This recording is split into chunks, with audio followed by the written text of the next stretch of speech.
Donnelly, O'Brien, O'Gorman, McEntee. We have many failures in our government. In fact, if you simply closed your eyes and picked blindly from a list of our ministers, you'd be guaranteed to find a failure. But those four in particular stand out, don't they? They set the bar for just how big a failure you can be in government while holding on to your ministerial job. They are the epitome of failure in my view. The failures of these four government ministers in particular can be felt in every facet of life in Ireland. So let's take a closer look at these four floundering failures. And these won't be exhaustive lists of failures by any stretch, as I'd be here all day if it was. So just the lowlights, so to speak. So Stephen Donnelly, the Minister for ignoring the many issues in our health service. Now look, I know the HSE is a black hole behemoth that seems to only ever get worse, and that it would take an absolutely monumental effort to sort all the problems it has. But that doesn't give the Minister for Health the right to just sit idly by and watch it get worse while doing nothing. What has he actually done since taking up the job that has helped anyone? All we are seeing is ever-expanding waiting lists, chronic overcrowding in A&Es across the country, and worst of all, children are being failed by this health service left, right and centre. So let's focus on children and health. Over 100,000 waiting for first-time primary care assessments. Almost 9,000 waiting on an assessment of need, an assessment, by the way, that is meant to be completed within 6 months by law. Over 5,000 kids waiting on school dental checks. More than 4,300 children waiting on mental health services through CAMS. And before I go further, I'd like to remind everyone that our budget surplus is over €8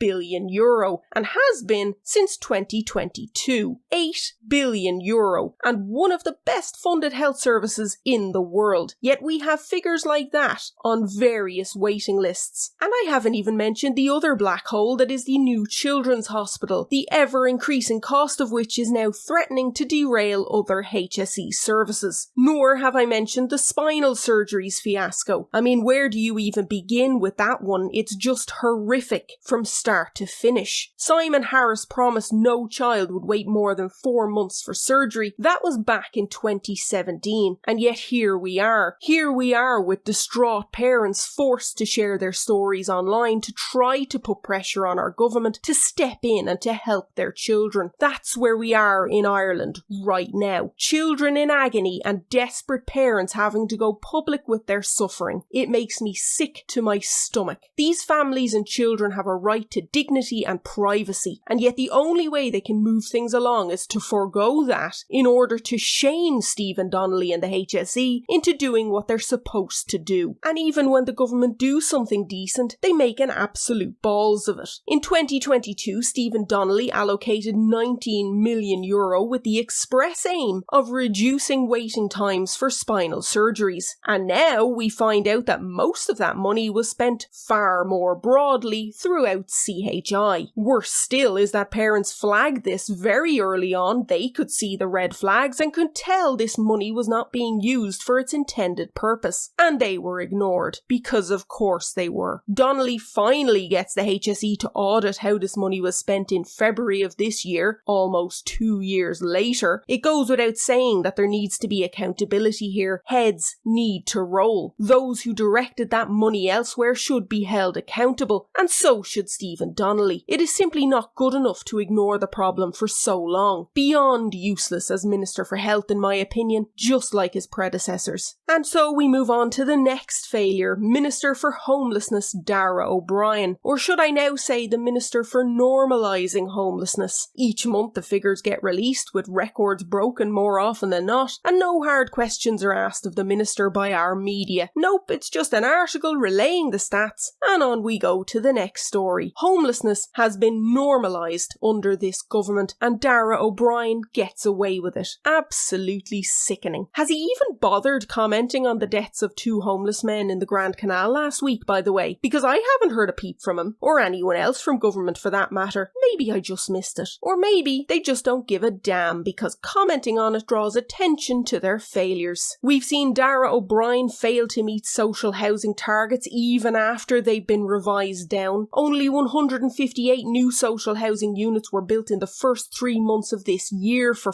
sake. We've seen him praising housing commencements despite internal memos spelling out the bloody obvious caveats to those numbers. We've seen him throw renters under the bus with the decision to lift the eviction ban and with the continued allowing of no-fault evictions. Most other European countries don't allow no-fault evictions, by the way, all while rents continue to increase. 13 consecutive quarters we've seen rents increase at this stage. What exactly is Minister O'Brien doing? And that's before we talk about how his changes to planning law amount to being led by developers, or how much money is funneled into the hands of private property owners through HAP and long-term leases, instead of just building the bloody social housing. I've covered this in much greater detail in a previous video, so be sure to check it out if you haven't already. We've seen the vulture funds and investment funds grow fat under his watch, all while homelessness gets worse and worse. Again, what does he actually do other than increase the wealth of the already wealthy? His handling of the mica situation in the northwest has been nothing short of disastrous for those who find their homes crumbling around them, and thanks once again to the ditch, we can see just how penny pinching our government is, again with an €8 billion budget surplus. Advice from the previous Attorney General to Darragh O'Brien surrounding the need to keep the cost of the mica redress scheme as low as possible, while insinuating that those affected are chancers who would try to take advantage of the scheme, is just utterly vile. And worse, that O'Brien seemingly took the advice on board. Has he actually bothered to chase down the quarries responsible? Who knows? And that, in and of itself, is a problem. But back to his plans for affordable housing. On what planet is €475,000 affordable? Because that's what affordable homes were priced at in Coolock. €475,000. Buyers would need an income of over €106,000 a year. The median earnings in Ireland in 2022, which is the last year the CSO has figures for, was €690.90 a week, or €34,886.80 a year. That means half the population earn that or lower per year. So again, I'll ask, on what planet is this affordable? Buyers would need an income of over €106,000 a year. That is more than 3 times the median wage, for sake. Now, changes have been made that will see the council take a higher stake in the homes to bring down the prices, but that's only after the considerable backlash to the nonsense figures being floated. Another absolutely useless minister who panders to the wealthy, to the developers and the landlords, while screwing over ordinary people and normalising homelessness. On we go, this time to Minister for Missing Children, Inequality, Ignoring People with Disabilities, Differentiation, yes, that's a bad maths joke, and whatever else he's supposed to be overseeing. Roderic O'Gorman, the new leader of the Green Party. Just what the Greens need, someone who is perhaps even more unpopular than Eamon Ryan amongst the electorate. So let's recap, shall we? Well, we had the referendums back in March, where he flat out lied about the advice given to him regarding the implication for various laws in the event of a yes vote for a start, and didn't bother to debate the issues, instead opting for soft interviews. What a great quality for a leader to have, to go missing on the big issues. And there are plenty of big issues. As Minister for Children and Disability, he also shoulders the blame alongside Stephen Donnelly for those children left stranded waiting on health services and surgeries. These are not disparate departments. All departments in our government are connected in various ways, and as the Minister for Children and Disability, he should be fighting for those children and their carers to get the supports and life-changing surgeries they need. But then that would require openly admitting those children are under his remit as minister, and not just Stephen Donnelly's problem. Best not to admit liability and ignore your duty as minister. I mean, no point in sharing around the blame publicly, is there? We also have the many and varied issues surrounding TUSLA, missing children and grooming gangs for a start. Last year, news broke of an alleged sex abuse ring that was targeting young vulnerable girls in state care. In March this year, the Dáil was told of a a 14-year-old girl who was found locked in a brothel. We've seen numerous children, and notably migrant children, go missing from state care, which has seen serious questions raised regarding trafficking and exploitation of vulnerable children in Ireland by a European civil liberties group, all under O'Gorman's watch. His department is also responsible for the provision of accommodation to asylum seekers and those seeking international protection, and much like with Darragh O'Brien's approach to housing, Roderic O'Gorman's approach to housing these people has been to funnel state funds into the hands of private property owners, with no long-term planning at all, it would seem, as evidenced by the numbers sleeping in tents. Under O'Gorman's watch, housing asylum seekers has become a very lucrative business for those property owners and hoteliers. Just ask Michael Healy-Rae. You would think that becoming Green Party leader would perhaps mean a new focus on tackling the issues I've just mentioned,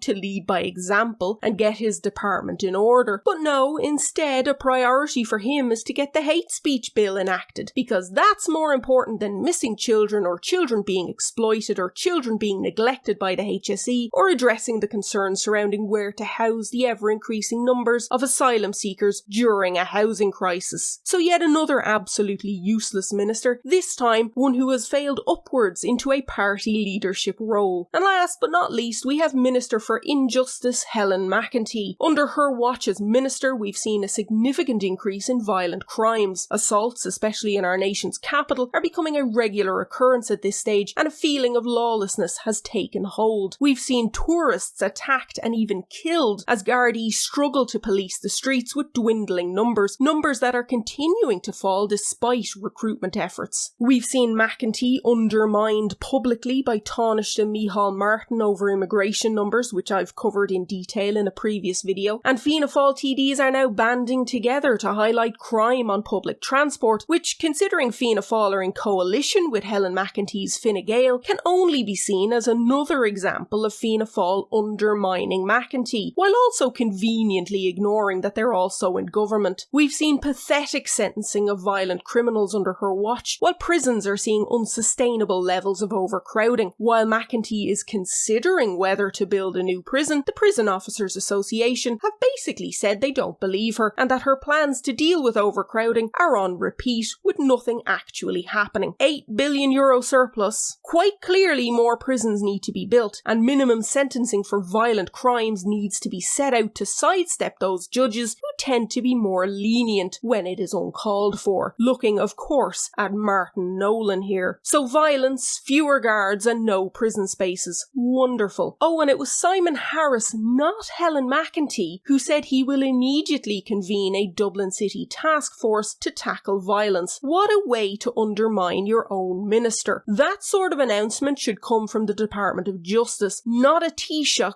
looking to appear tough on crime. Then there's immigration. The tag team of McEntee and O'Gorman has been disastrous when it comes to immigration policy and how it has been received by the electorate. Various protests around the country, with some escalating to violence like we saw in Coolock this past week. Quite aside from the feeling that the government are not listening to the people when it comes to immigration policies, these clashes serve to cause further division between McEntee and Garda higher-ups and the ordinary rank and file on the front lines. Is it any wonder numbers are falling? We've seen failures with our asylum process under McEntee's watch. In one example, a fingerprint of a Cork prison inmate matched 27 different names across England and France, which just begs the question of what checks are actually carried out when someone enters our country. And we've only seen a fraction of deportation orders actually enforced. Oh, but don't worry, McEntee does have a plan. Her plan, and the rest of the government are perfectly happy to go along with this plan, is to opt into the EU Migration Pact, which will see the EU decide how we handle immigration and in what numbers. As I said in the video covering the Migration Pact, it would seem to me that instead of figuring out our own immigration policy, one that works for the people of Ireland, our government have decided to pass the buck to the EU because it would be too much work otherwise.